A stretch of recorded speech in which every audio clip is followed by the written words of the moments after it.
আসসালামু আলাইকুম। সবাইকে শুভেচ্ছা জানাচ্ছি আমি আমার আজকের রেসিপিতে। আজকে আমি লাউ দিয়ে ভীষণ মজার একটি রেসিপি আপনাদের সাথে শেয়ার করব। তো এখানে আমি একটি মিডিয়াম সাইজের লাউ নিয়েছি। লাউটা একদমই কচি ছিল। তো লাউটাকে প্রথমে ছিলে নিয়েছি, এরপর এটাকে ত্রিকোণ করে কেটে নিয়েছি। লাউটা কাটার পর আমি এটাকে ভালো করে ধুয়ে পানিটাকে ঝরিয়ে নিয়েছি। তো এখন চুলায় একটা প্যান বসিয়ে দিয়েছি আর তাতে আমি তেল গরম করে নিয়েছি। এখন এর মধ্যে আমি পেঁয়াজ কুচি দিয়ে দিলাম। এবার পেঁয়াজটাকে আমি লাল করে ভেজে নিব। তো এই যে এই পর্যায়ে আমার পেঁয়াজটা ভাজা হয়ে গেছে। তো এটা আমি বেরেস্তা ভেজে নিলাম। তো এখন আমি পেঁয়াজটাকে তুলে নিচ্ছি, কারণ এর থেকে বেশি ভাজবো না, তাহলে এবার পেঁয়াজটা কালো হয়ে যাবে। তো এই যে আমার পেঁয়াজ বেরেস্তাটা হয়ে গেছে। এবার এটাকে একটা সাইড করে রেখে দিলাম। এবার সেই তেলের মধ্যে আমি দিয়ে দিচ্ছি পেঁয়াজ বাটা। আমি এখানে প্রায় 3 টেবিল চামচের মতো পেঁয়াজ বাটা দিয়েছি, আর সাথে দিয়ে দিলাম আদা রসুন বাটা আর স্বাদ মতো লবণ।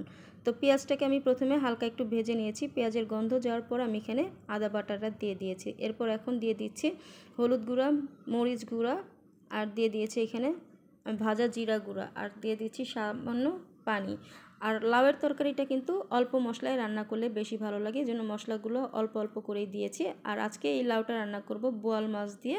তো এখানে আমি বোয়াল মাছের 3 পিস বোয়াল মাছ দিয়েছি। এবার বোয়াল মাছটাকে মশলাটার সাথে ভালো মতো কষিয়ে নিয়েছি। যখন মশলাটা থেকে তেল ছাড়তে শুরু করেছে তখন এর মধ্যে আমি লাউ দিয়ে দিচ্ছি। তো এবার আমি অল্প অল্প করে লাউগুলো দিয়ে আমি সবগুলো লাউ দিয়ে দিলাম। এবার লাউটাকে এই মশলা আর মাছের সাথে ভালো করে নেড়ে চেড়ে দিলাম। এবার এটাকে ঢাকনা দিয়ে ঢেকে রেখে দিব কিছু সময়ের জন্য। তো এই যে কিছু সময় পর দেখুন ঢাকনাটা তুলে নিয়েছি, লাউ থেকে কিন্তু পানি বের হয়েছে। আর এই পানি থেকেই কিন্তু লাউটা সেদ্ধ হবে। তো আমি একটু নেড়ে চেড়ে চেক করে নিলাম লাউটা সেদ্ধ হয়েছে কিনা। তো আমি এটাকে আবারও একটু ঢেকে রেখে দিব। তো আরও কিছু সময় পর আমি ঢাকনাটা তুলে নিয়েছি। এরপর এর মধ্যে আমি সামান্য একটু পানি অ্যাড করে দিলাম। আর এর মধ্যে কিন্তু আমার লাউটাও প্রায় অর্ধেকটা সেদ্ধ হয়ে গেছে। তো এখন আমি ঝোলের জন্য সামান্য একটু পানি দিয়েছি। চাইলে আপনারা পানিটা না দিয়েও কিন্তু লাউয়ের পানিটা দিয়েও কিন্তু রান্না করতে পারেন। তো এবার এটা বলক আসা পর্যন্ত অপেক্ষা করব। তো এই যে পর্যায়ে ঝোলের মধ্যে বলক চলে এসেছে আর ঝোলটা কিন্তু বেশ খানিকটা শুকিয়ে এসেছে। তো এখন এর মধ্যে আমি ধনেপাতা কুচি দিয়ে দিলাম। তবে লাউয়ের মধ্যে আমরা কিন্তু কাঁচামরিচ দিই না, তাই এখানে কোনো কাঁচামরিচ অ্যাড করিনি। আপনারা চাইলে কাঁচামরিচ দিতে পারেন। তো এখন আমি এর মধ্যে পেঁয়াজ বেরেস্তাটা দিয়ে দিলাম। দিয়ে এবার সব কিছু একটু নেড়ে চেড়ে দিলাম। দিয়ে এখন এটাকে আমি আরও 1 থেকে 2 মিনিটের মতো এটা রান্না করে নিব। তো এই যে পর্যায়ে আমার রান্নাটা প্রায় হয়ে এসেছে।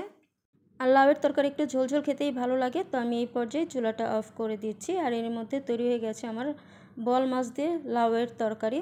তো ভীষণ মজার এই তরকারিটা কিন্তু গরম ভাতের সাথে খেতে ভীষণ ভালো লাগে। আর গরমের মধ্যে লাউ কিন্তু আমাদের পেট ঠান্ডা রাখে। তো আশা করছি আমার আজকের এই রেসিপিটি আপনারা অবশ্যই বাসায় একবার তৈরি করে দেখবেন। আশা করছি আপনাদের ভালো লাগবে। যদি ভালো লাগে তাহলে অবশ্যই আপনার ফ্রেন্ডস অ্যান্ড ফ্যামিলির সাথে শেয়ার করে দিন।